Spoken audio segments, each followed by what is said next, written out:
আমি হচ্ছি সেই ল্যাদখোর মেয়ে যে ষষ্ঠীর দিনে শাড়ি কিনতে যাই পুজোয় পরবো বলে। আর এখন তোমাকে আর ক্যালেন্ডার দেখতে হবে না, তুমি এমনিই বুঝে যাবে যে পুজো আর 2 মাস পর।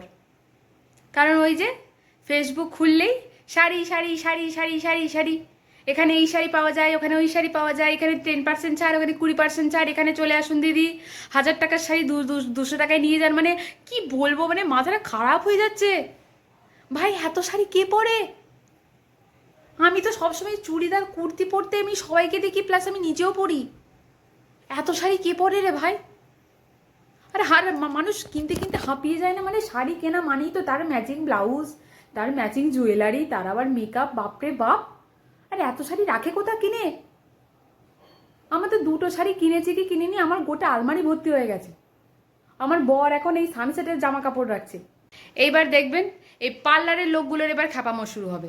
এই পার্লারে আসুন, এখানে গোল্ড ফেশিয়াল এত টাকায় হয়, ওই পার্লারে যান, ওখানে হার্বাল ফেশিয়াল এই টাকায় হয়, ওইখানে যান, ওখানে চুলের মুঠি ধরে ঘুরিয়ে দেয়। মানে কি বলবো, এই সারাদিনে স্ট্রেস কাটানোর জন্য কোথায় আমি একটু ফেসবুক খুলে আমি কিছু ভালো ভালো ভিডিও দেখবো, কমেডি ভিডিও দেখবো, তা না। এই শাড়ি পার্লার, শাড়ি পার্লার, আমি ডিপ্রেশনে চলে যাচ্ছি।